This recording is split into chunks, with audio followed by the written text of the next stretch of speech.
Welcome to AI, Government and the Future, a podcast by Corner Alliance. We explore the intersection of artificial intelligence, government and the future with your host, Alan Pentz. We work with government to create results. We ignite your agency's mission by helping you to design and implement high-impact and innovative federal programs in AI, broadband, cybersecurity, public safety, and more. Being a government ally is at the core of all we do. Introducing your host, Alan Pentz. Welcome to AI and Government Podcast. Today we have a very special episode, an all Corner Alliance episode, no guests. With me, I have two amazing leaders at Corner Alliance. First is Max Romanik, who is one of our account managers over DHS and over at the IRS. And then Marc Leh, who's working on the commerce side with us. So welcome to the pod, guys. Great to have you here. Thanks for having us, Alan. Thank you, Alan. Great to be here. So today we wanted to go a little internal and talk about how we're seeing AI play out amongst clients. And, some clients we can talk about what they're doing. Some we have to kind of anonymize them based on their current efforts and how public they are. But rest assured, almost all clients in the federal government at least thinking about AI. So let's start on the R&D side. Max, you were talking a little bit about how you see it playing out. Talk about how you're seeing AI specifically in R&D. Yeah, absolutely. In the DHS space, we've got current efforts that are being developed right now, and then there's the future-looking efforts where there's some appetite and a little bit of an unclear development path. On the current efforts, it's a real big push towards trying to figure out how to do things like integrate unattended sensors into modern operations. And a lot of that has to do with looking at very large data sets and trying to figure out where there's pattern recognition. For example, say an unattended sensor looking for wildfire. What is the pattern of information that a sensor is going to be feeding you that equals fire instead of a campfire in a reasonable campground that's totally under control? Can we try to look at the way that those things are developing, the environmental factors, the geographic factors, to say one is a concerning beginning of a forest fire, the other is a family camping. And so that's certainly an area of focus. And then once you take that data set and you've identified it as fire, can you bring it into more of an integration platform, taking in other forms of information like weather information, that sort of thing, to help advance prepare for a response, placement of assets, and then hopefully shorten the time from identification of an incident to being able to put boots on the ground and have a response to something like that. And that's a trend, I think, that's sort of cutting across anything that has to do with climate change response, because we're definitely seeing a modification and an update to emergency response models as a result of climate change, with those events happening more frequently and at greater magnitude. Something has to change. And I think they're looking at this correctly by saying, well, one of the earliest interventions we can make is by looking at technology interventions and figuring out how that can increase and enhance our ability to respond, keep our citizens safe, and keep our responders safe. So that's one of the big areas where we're seeing AI now. Where I think it's starting to get a little bit concerning is that you also have people, state and local level, that the federal government is trying to support. They've made these big purchases in AI, wanting to stay up with the current, the modern, be on that cutting edge, but there's not been a unified strategy for how a lot of those acquisitions are happening. And now they're finding themselves in a situation where, how do we have governance? How do we manage this portfolio of IT projects that we now have that have all of these capabilities, but they're sort of one-offs. And so until they unify them into more of an integrated response pattern, there's a little bit of panic now where money has been spent and now they're not quite sure how to best leverage it. And so that's another space where I've seen our federal government clients really looking to try to figure out how can we support our state and locals? Can we provide policy and governance models for them to replicate? That way they can make the technology buy, but then how to use it and deploy it. They've got the entire force of the federal government behind them, giving them guidance on that. So I think that's an exciting opportunity that's at its infancy, hasn't really developed yet. And I'm sort of excited to see where that goes. It's interesting, yeah, because on the DHS side, I guess you have, not 100% unique, but sort of unique that they work across state and local and then a lot of federal functions as well. And it's sort of like a lot of the work we did back with public safety communications, right? It's the same thing. It's sort of like purchasing different systems. How do they interoperate? How do we govern this? And so you get a lot of silos of information sitting out there. That's exactly it. I'm trying to find out, like, where do you insert? Do you support at the local level? Do you support at the state level? Is it something you want to provide to them? Is that something you want to just advise them on how to acquire that sort of thing? And it's exactly what you're talking about, Alan, with the sort of things that we ran into at PSCR. It's replicating. It's just a new technology set that's even more capable than what we were looking at in the past when we were running up against these same hurdles. So, Mark, you're doing a lot of work on CHIPS Act and other kind of advanced communications and technology. So, what are you saying? Yeah, I mean, I think artificial intelligence and machine learning, algorithms and just analytical performance improvements applied to, I guess, the design, development, and operations of hardware and software systems related to communications and computing. You're looking at AI capabilities being applied at various segments of that kind of supply chain, whether it's higher performance tools that can model certain components of a wireless network, of a semiconductor manufacturing process, and being able to model different iterations and design choices more quickly, and evaluating performance trade-offs by using certain robotics or certain design choices or process choices over others. I think the level of precision you have with testing and confirming viability of emerging products, whether it's a new cell phone, new critical infrastructure such as IoT, sensor-enabled traffic management system, or things of that nature within kind of a smart city use case has been big. And then trying to, bring some sort of automation to a lot of industries that haven't traditionally been expected to be communications or computing service providers. Automotive is a classic example of having to outfit a navigation system or obstacle avoidance system within a vehicle with hundreds of semiconductors and localization sensors that all need to be integrated. Data needs to be standardized so that the onboard data processing engine and cloud-based server can operate with the speed necessary to make sure that your car is telling you where things are. So, yeah, I mean, I think that applying artificial intelligence and machine learning in general, like analytic innovations to hardware components and network systems that haven't traditionally been automated to this degree is kind of the macro trend that I see. So really, on your side, Mark, you're focused on, I think, where the government really shines in both cases here is you're working with industry to try to take an existing technology, move it to a new area where it can help, or innovate a new technology that can perform one of these functions that you talked about in the area targeted, with you chips and advanced communications. And so really it's kind of, I think a lot of people don't perceive the government being as involved in the R&D side and don't see that every day. And then for you, Max, it's really on the, hey, let's help state and locals, or, in other cases, other parts of the federal government, their response capabilities.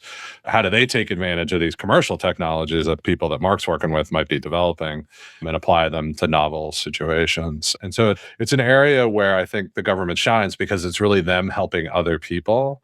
And that's obviously their mission, but they're not necessarily implementing AI internally to the organization.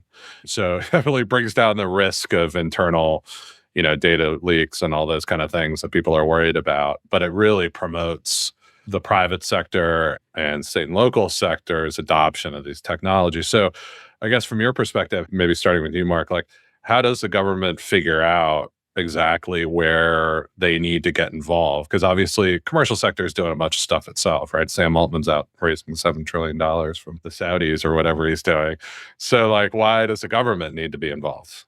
Yeah. So I typically have two angles for recommending government, support of industry competitiveness, broad technology innovation. One would be kind of, I don't want to say speculative, but high risk, high reward, fundamental research that can be proving the viability of a technology that is receiving skepticism from industry, or industry is having difficulty demonstrating cost effectiveness or technical viability of integrating a new AI machine learning algorithm into, cloud data management stack.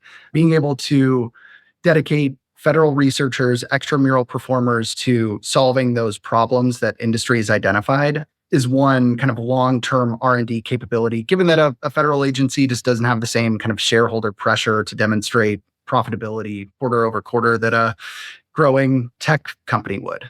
The other would be honestly focusing federal R&D capabilities, whether it's applied to artificial intelligence or other emerging technologies, on the elements of the technology sector that are non-competitive or almost utilitarian. So, and bringing some level of standardization or best practices to those points of non-competitive differentiation. So, thinking through these hardware manufacturers, wireless carriers, they have proprietary information that gives them a competitive edge related to how are we going to design our network to deliver the best user experience to our wireless customers? How are we going to develop a new chipset architecture that delivers speed and thermal properties that will allow this high performance computing engine to operate within a commercial airliner and withstand the extremes of those operating conditions.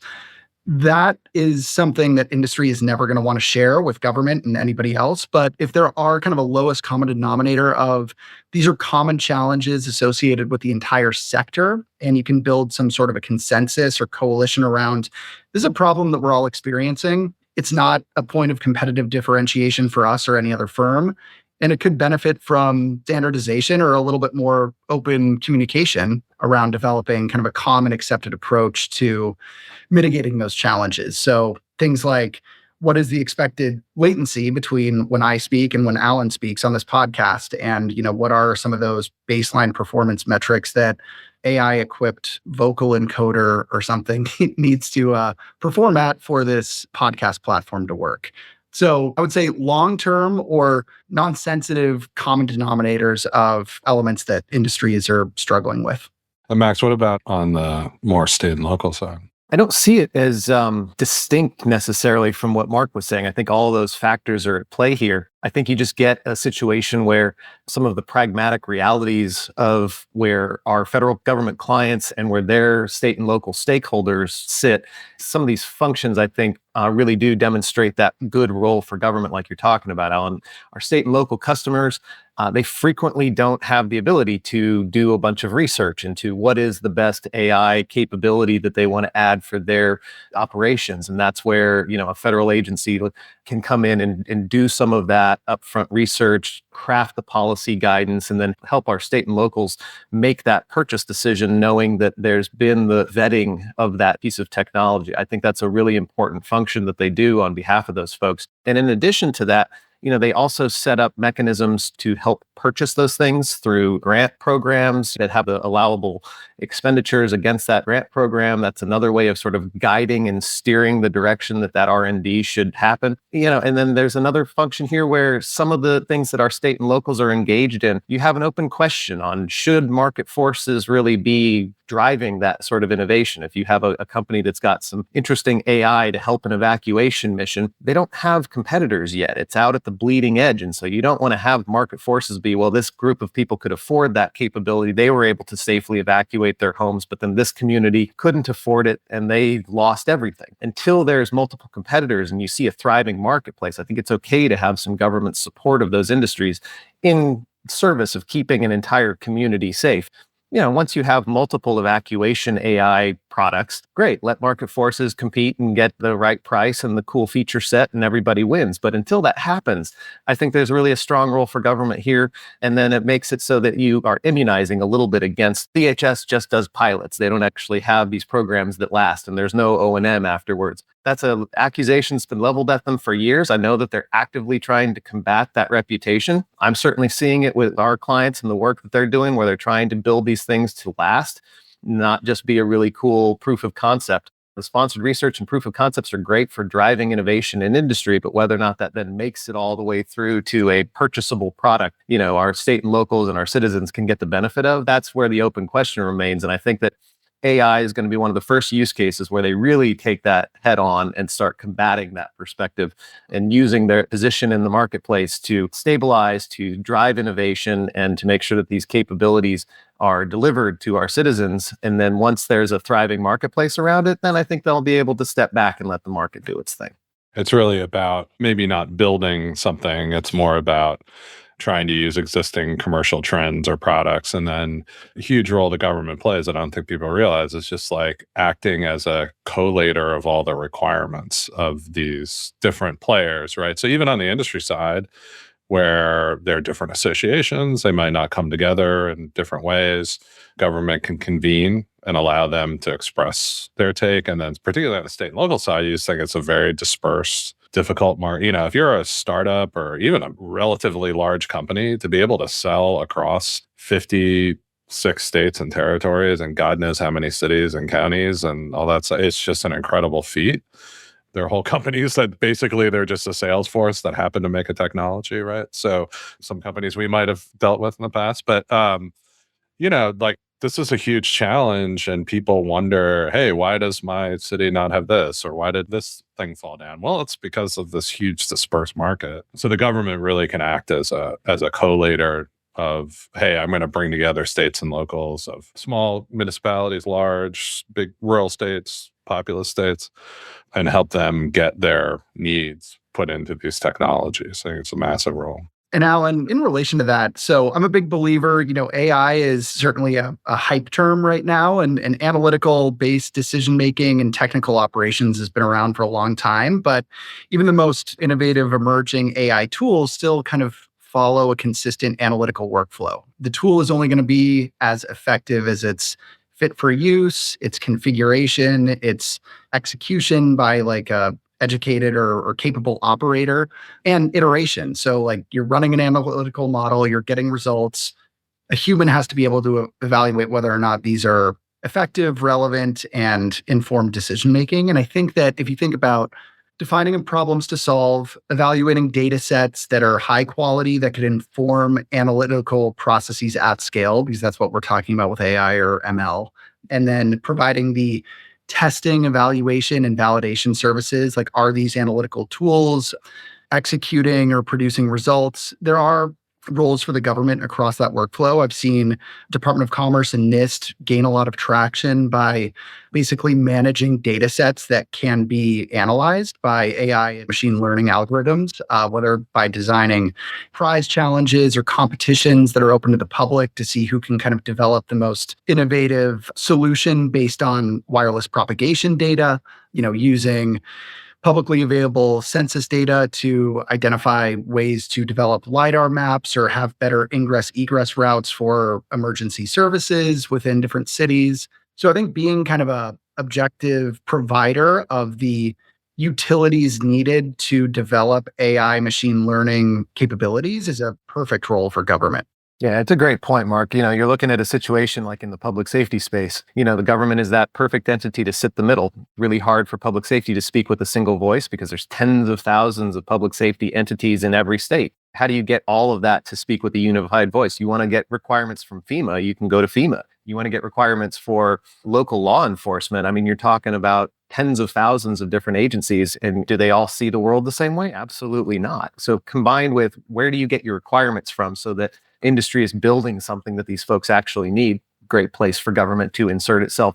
And then also from that training perspective that you were just talking about, Mark, if you're dealing with a public safety answering point, 911 center in New York City, yeah, they might have enough of their own internal data to train some AI model to perform a function. But if you're dealing with a public safety answering point in a place with far less population that doesn't have nearly the funding level or staff that like a major municipality is going to have, they probably don't have access to that sort of stuff. And those disparate outcomes of like, well, you have to live in New York City if you want all the cool hotness. And if you live in rural America, you're just left out in the dark. That just can't be the way that it is. And so you see a lot of government programs designed at trying to level the playing field, create those training data sets and solicit the requirements so that though New York might be providing a lot of the inputs for a system like that, the entire sector benefits from the outputs with government intervention. Yeah. And I think, Alan, I know this is a topic you're passionate about around providing those accessible components of an analytical workflow to the community. You can put proper safeguards and monitor who's using them and follow up with people to build kind of a community, but it's not restricting innovation that's going to be driven by the private sector. You're providing tools that can be embedded within solutions that are emerging or already in the market, rather than prescribing specific do's and don'ts to the industry that moves very quickly. So I feel passionately about that positioning as well. I also think we had this thing, what was it, 5 8 years ago where everything was about big data, right? And the government data sets, and we had data.gov and still have all that stuff, right? But it kind of feels like the real importance of that is just emerging now. And the government has so many, we call them treasures in the attic, right? There's so many data sets across the government that could be hugely valuable to, all sorts of technology providers and people and companies and institutions, right? And so I see a huge role of the government just getting this data out there. One of the problems in AI is getting enough data to train on. So there's a huge role in that. And I also see, this is totally speculative on my part, but we worry about AIs being accurate or using, garbage in, garbage out on the data. I could see a role where you get like an NSF or NIST or somebody, they start releasing sort of model data sets where they could say, we've vetted this is accurate to this amount. And so you can always compare your model against this and see how accurate it is, right? So they can become these reference data sets that help people determine an accuracy. Yeah, the prototypical models, I think you can apply it to the application level. So, hey, I want to develop a analytical output that determines the likelihood of certain health outcomes based on individual behavior. And that's like a common use case that different biomedical research agencies at the federal and private sector use over and over again.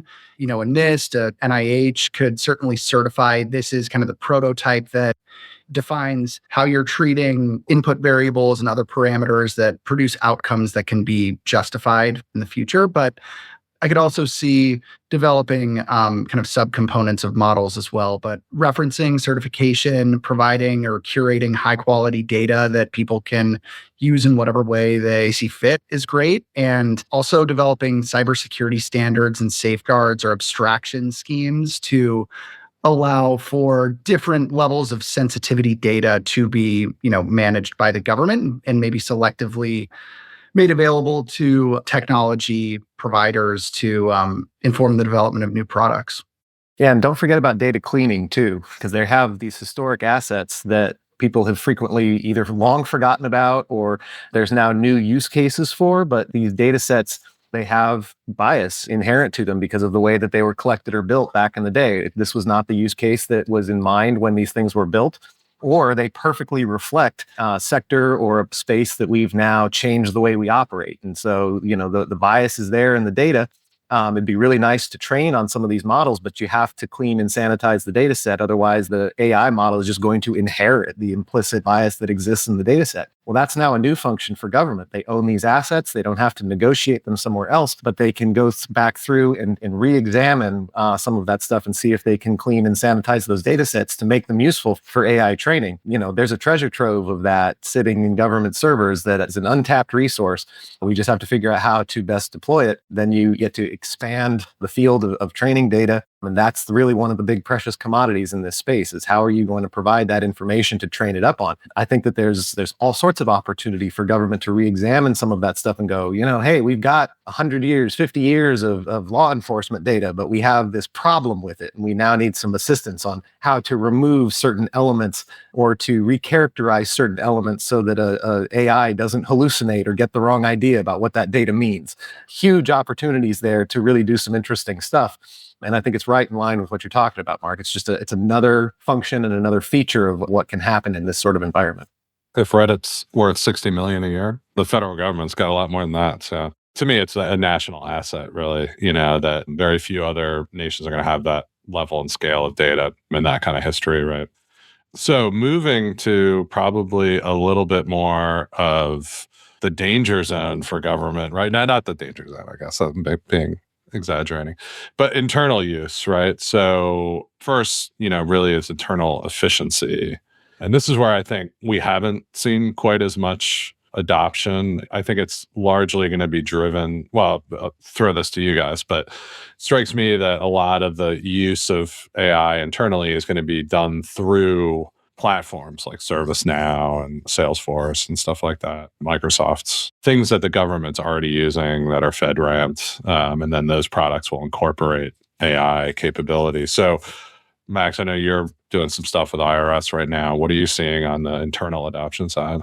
Our IRS clients have call centers for public outreach, just like you would expect. We're in tax filing season right now. It's going to mean a lot of people are calling the IRS for questions around how to file their returns. So they're running a call center. And, we get a lot of lessons from private industry around how to drive efficiencies in a call center. And so they're really interested in things like chatbots and live assistants. And these are great areas where AI can really help increase the volume of calls that a call center can address, helping to provide higher degrees of accuracy, better quality in providing services to our citizens who have questions regarding how to file their taxes and that sort of thing. And so we're seeing a lot of success with that client and how they're rolling out those sort of programs. It's a constant area of improvement and upgrade and adding new capabilities and new features on an ongoing basis. It becomes one part traditional IT management program, one part, this new capability introduction, and then making sure that the training for staff is in place and that all of the interoperability considerations and governance is in place for how you manage one of these new technology sets. This is a great area where private sector is way out ahead. And so government gets to go to school on those lessons learned in private sector. We've had these experiences in private industry for a long time. And we're getting better at talking to robots and having robots answer questions for us. You don't need consciousness necessarily to be incredibly intelligent. And I think we're starting to calibrate and refine where that can really provide a good level of service. So, government is definitely planting its flag on this map, recognizing that they have equities here. And I think the way that these things are being rolled out, it's good now. And I think it's only going to be improving as we go forward. I mean, I see the weakness here, or the place where I'd like to see the government push a little harder is building models internally, so let's use open source and start worry about the security, go through that. But how can we take the data we've got and start using it in a more effective way?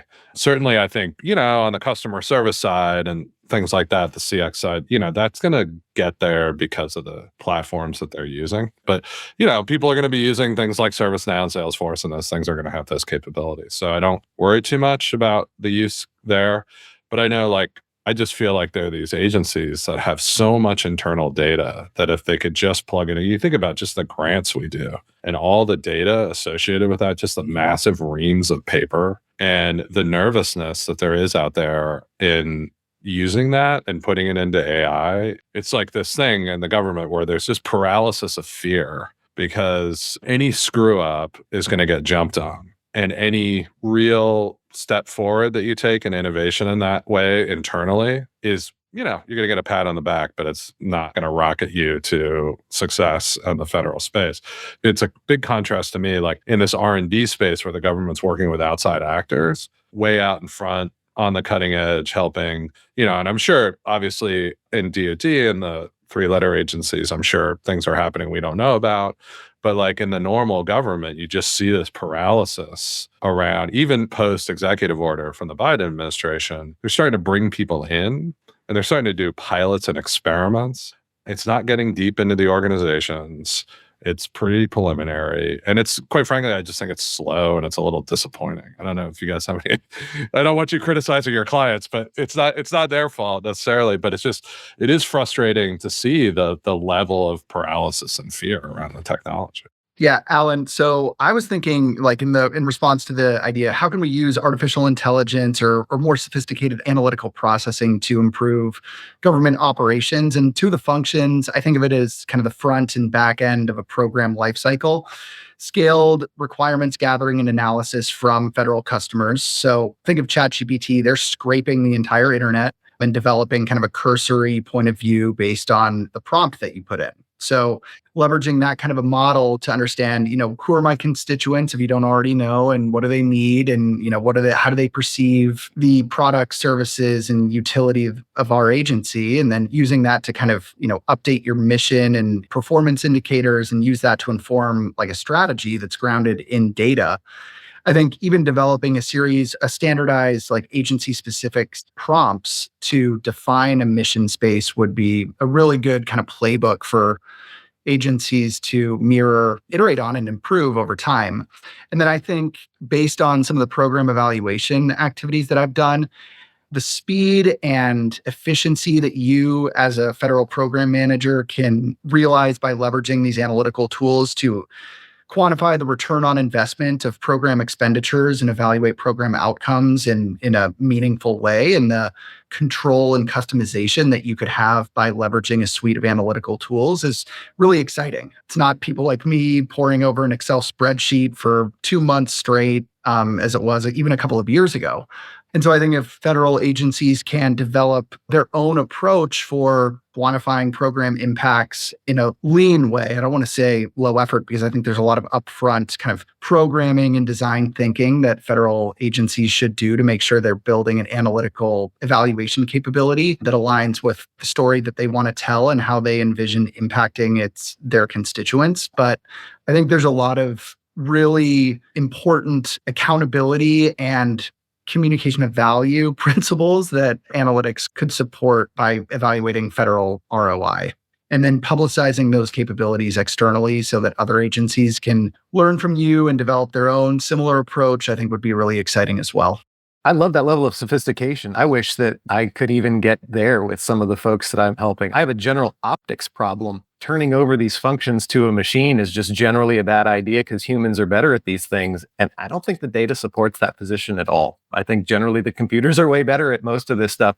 And so where the rubber meets the road for us is that we find a willingness to turn over exceedingly hard functions to a computer. Like, how do I do inclusive messaging and access and functional needs issues in a chat bot that can talk to anybody who would call the IRS, which has the benefit of cutting across all demographics. There's no, special interests or anything. Everybody has to talk to the IRS. And so, your data set is really broad and representative. But even within a context like that, the sort of fringe and discriminated against or minority community, whatever, like those are the hard questions here. So they want to turn over the new experimental stuff to the hard questions, thinking that, well, the stuff that's more commonplace, we can let the humans do that. And it's like exactly reversed. The commonplace stuff is where the computers can really help you. The AI really does know how to effectively respond and help in a situation like that. And then when you get to the hard questions, that's when it tends to provide responses that are very unsatisfactory. And so I think, there's just this optics problem, basically, of we understand this exactly in the reverse. And the answer certainly lies in what you're talking about, Mark, with the analytics and the data to be able to support the answer. But how you overcome the general position of what we're trying to do is introduce these capabilities to make everything more effective, more efficient, and allow the humans who are still involved to be way more effective in their efforts. But what they're being asked to do and what they're being told to do, by the people that control budget and their constituents and their stakeholders is literally reversed. And so that's an area where I've been spending a lot of time with our clients, trying to give them something to fight back with and providing a really well done scientific study that shows the effectiveness of these things. It's like, I don't know what you do when reasoned, rational, logically consistent argumentation fails to meet the mark. That becomes a very difficult challenge. Yeah. My attitude is that humans will always be better at defining the problem to solve, configuring the overall architecture or the process for developing an analytically supported decision. And these AI machine learning tools provide the horsepower needed to make these decisions at scale and justify them and test them. My hope is, I don't know what the unlock here is going to be, because I do think there's going to be this fear-based approach until there's an absolute mandate to use it. So then we'll go from fear of getting in trouble for using it to fear of not using it, getting in trouble for not using it. And to me, the real hopeful unlock is, having this team space in ChatGPT, Microsoft, right? That is now behind the government firewall, as I understand. Getting access to that is really key, because there's so much.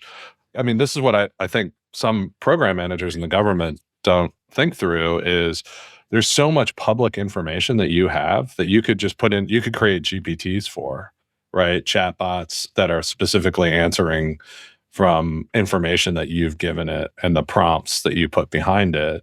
That's very easily configured now. And the capacity of that chatbot to look at that information is going up, maybe not every day, but ChatGPT was at one level, and then Google Gemini, which has a whole bunch of other problems. But the really cool thing is 1.5 had a 1 million token context window where you can upload whole books. You could upload like all the books of Dostoevsky, and it could sit there and like understand it, right? So if you're running a grant program, you can upload all the public documents, which are voluminous, right? Including the NOFOs and the grant regulations. And you can create chatbots that can answer at least internal questions, right? Like you might not want to send it out to the public yet, but you can use it and cut down what Mark's saying is like, yeah, it's a human kind of querying it and interacting, but you can cut the time to like, first of all, produce outlines, documents, all sorts of information about a program to a couple of days to like 15 minutes.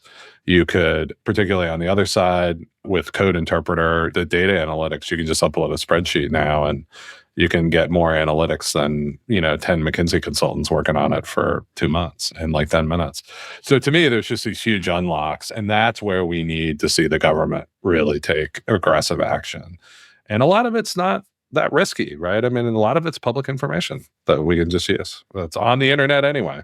100%. It reminds me of like when we invented elevators. When they first were introduced, no one wanted to ride them because you could see out and it scared the bejesus out of people going up these tall buildings. And the answer was put it in an enclosed box. And then people will have faith that because they can't see what's happening around them, magically they arrive on the 25th floor and everybody's okay with it. The steel cables are there, the braking systems are there, it's all in place. But somehow when you can see out, people refuse to ride in these things. And so what is the government's answer to create the box that allows these things to operate and we get to see the benefit? Because, then 50 years later, now a windowed elevator is like a big luxury feature. And isn't it cool that we can be able to see all this stuff go up and down? But it all becomes a necessary function of now the trust is implicit that the elevator is not going to kill you as it takes you high into the sky. I think AI is the same way. It's probably not going to kill you, but we have to do something to put ourselves inside the box to give ourselves assurance that, yes, we can trust this. And then after it operates for a little while, then maybe we can strip the covers back and see it for what it really is without scaring people. Yeah, it's a great analogy. And I think the other thing they did right is put an operator in the elevator, right? There's a human there operating it for you. And so that's probably they're going to hire people like us to operate it for them for a while until they're comfortable. But I do think that over time, it's going to cut out a lot of our lower level work, entry level kind of stuff and administrative stuff. And so the government's going to get huge efficiencies on the consulting side. I mean, I think our business is going to change fundamentally. I think, and all professional services firms are going to become, basically all those functions are going to be taken over by the AI and all that sort of like outsourced, just admin, even like processing power. And really consultants are going to have to go way up the value chain and basically many fewer people serving clients on a very niche basis. Like you're going to be able to help. You're going to be sitting there saying, we know how to design grant programs. We've taken all the data that the government's ever produced on it, put it in these models, and then we help you very specifically tailor it, right? It's the level of knowledge consultants will bring in is going to have to be at such a higher level to justify continuing to pay people, because I think the AI just takes away most of the stuff below that. I don't know, any perspective for you guys on how it'll change our industry? And I definitely think you're onto something there where a lot of the more time intensive, less thinking intensive functions will be fully swallowed by these AIs. I do worry a little bit that extrapolating that trend generally will create, I can't think of a better expression for it, so forgive the term, but essentially a useless class. It's like the skill set doesn't match the needs of the marketplace anymore. And this is happening super fast. And so a retraining program to turn those folks into economically productive members of society again is going to lag a bit. That stuff makes me very anxious. Certainly there could be a role in government for regulating the speed at which this happens to try and smooth out that trend a little bit. But that seems counterproductive to a lot of what we're trying to do, the introduction of AI. And so it's an interesting tension for me that I like to look at, because I think that some of what you're talking about, Alan, with the trajectory that we're headed on, the functions that AI is going to perform, I don't feel like there's a ton of argument there. I think that's exactly what's going to happen. And it does just open this question of like, okay, so everybody who used to have a consulting job that was more tied to a repeating task that needed to be done at a high level of quality, what then? For all of those folks, if that's now an automated function of one of these models, are all of them going to be able to elevate to this intense thinking consultant where you're looking at ways of being creative that you can't train a model on yet. Put a lot of emphasis on that word yet there. What happens then? Because I can't imagine that 100% of that population is going to cross the chasm and make that leap. So then what? And then the people that are already there and functioning at that high level, are they going to become these exceedingly rare and high value commodities? And how many of them do we need in order to keep that trajectory going? Where do we decide we've now landed in the promised land? I think those are all really open questions, all very interesting questions. And I think that we owe it to ourselves as government consultants to follow them closely. Our livelihoods are intimately entwined with it, but not just our livelihoods. It's all the services that our livelihoods represent going out to all the members of our country. And then this becomes a global trend real quick. So I love it because it's such a big question and it has so many interesting facets just across the globe here. But like as many of the trends that provide that, wow, this is going to be an incredibly capable system and look at all this cool stuff we're going to do. There is a trail of destruction maybe that might follow in its wake, and we're going to have to figure out what to do there so that we don't create some really nasty, inadvertent negative outcomes by creating all of these capabilities. Any take on that, Mark? Yeah, I consider AI and machine learning as a tool, an important one that everyone is going to have to learn how to use eventually. And some things, the value of these tools that I've already seen that we use at our teams at Corner Alliance is expedited content onboarding and developing some domain specialization for folks who may be transitioning across industries or agency like mission areas. And that's been hugely successful. And being able to have people get up to speed more quickly so they can start building a little bit more of that literacy with the language and, terminology specific to a given industry, and that eventually breeds credibility and allows people to grow. I think there's always going to need to be kind of a human or team involved in either designing the analytical processes that automate functions or defining what functions do we need to automate and why, and how is this going to benefit the organization. And then someone has to be executing or monitoring the performance of these AI algorithms or analytical processes, and reviewing or somehow acknowledging the data outputs or whatever the output is of these processes and bringing it back to impacting an organization or influencing decisions. So I think it's important to become familiar and competent with understanding how these tools work, how you can begin leveraging them to increase your own productivity. And that makes for a much more elegant transition into kind of a more AI-centric workplace. So I think, it's a tool. You got to get to know it and use it to your advantage. And the humans will maintain their presence in the loop for a lot of the services that we currently provide. It's just going to be automating a lot of those heavy labor-intensive functions and allow people for higher order, more strategic thinking. I use like two analogies. One being what people used to maintain paper spreadsheets, right, before Excel. And there were hundreds of people just sitting in rooms, like copying stuff, right? And then Excel came, and like there are probably fewer. There are not people doing the copying, but I mean, unemployment didn't go anywhere and went down, and people just moved to higher level analytic tests using the, creating Excel and using the outputs.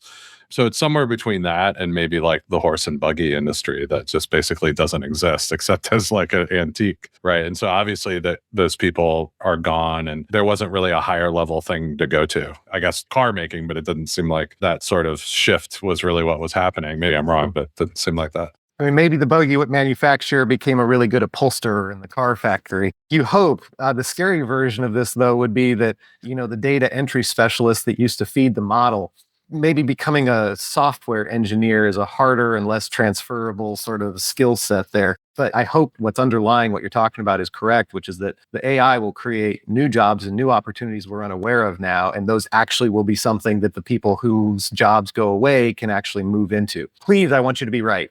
I think of it this way too. It's like, think about all the times you were like, oh, that would make a really good app. And like, you don't have, you're not going to go pay a bunch of offshore people. And like, it's so hard to manage it. And you don't know enough about software to like know how to do it. And you're just going to pour money down a hole. And so you don't do it. Now you're just going to be able to be like, all right, create it. So to me, that's the unlock of like, I think about it like at a grant program we do a lot of, right? is all that setup work that we do, a lot of that'll just go away because the AI can do it. It can create the base documents. You can take like the legislation and say, here are the issues that we need to deal with. And then we can use a big data set to like recreate the next program. But my thing is, what if we start getting real-time data about grant implementation? We are able to write into grants like a little more flexibility to respond based on the data. Now, maybe our role is to come in and say, look, this is what we're finding real time. And we're seeing it displayed real time, like we're getting this, that, and the other thing, but not what we thought. And we can make these tweaks and changes and like everything can, and so there's still going to be that human judgment about how to do that. But it's just like our brains are going to be used on the highest level task of changing this program on the fly to make it so much more effective for the purpose that it was set out for, versus spending all this time on sort of the admin and setup, right? And to me, that's probably where it goes for now. And then eventually there'll come a time, and that does mean fewer people involved in it, but the level of value provided will escalate, go 10, 100 times. But to say that the AI will just do it and know how to do it itself, I think we're a long way. Well, I think that's all we have time for today. I appreciate you guys staying on a little longer. And just in the future, Max and Mark are going to be helping me explore these issues and helping to host the pod. So probably not all three of us interviewing one person. That seems like a little excessive, but probably taking turns. So, and we'll probably just do a few episodes over time, just checking back in amongst the three of us. What are we learning? What are we seeing out there in the federal landscape? But for now, that was awesome, guys. And I really appreciate you being on. Awesome. Thank you so much, Alan. We're really excited to be joining you, and there's lots and lots of additional content to uncover here. So pleased to be joining the cadre. Thanks, Alan. Looking forward to it, and we'll talk to you all soon. AI, Government and the Future is brought to you by Corner Alliance. To find out more about Corner Alliance and how we work with government to create results, visit our website at corneralliance.com. And then make sure to search for AI Government Future in Apple Podcasts, Spotify and Google Podcasts, or anywhere else podcasts are found. And click subscribe so you don't miss any future episodes. On behalf of the team here at Corner Alliance, thanks for listening.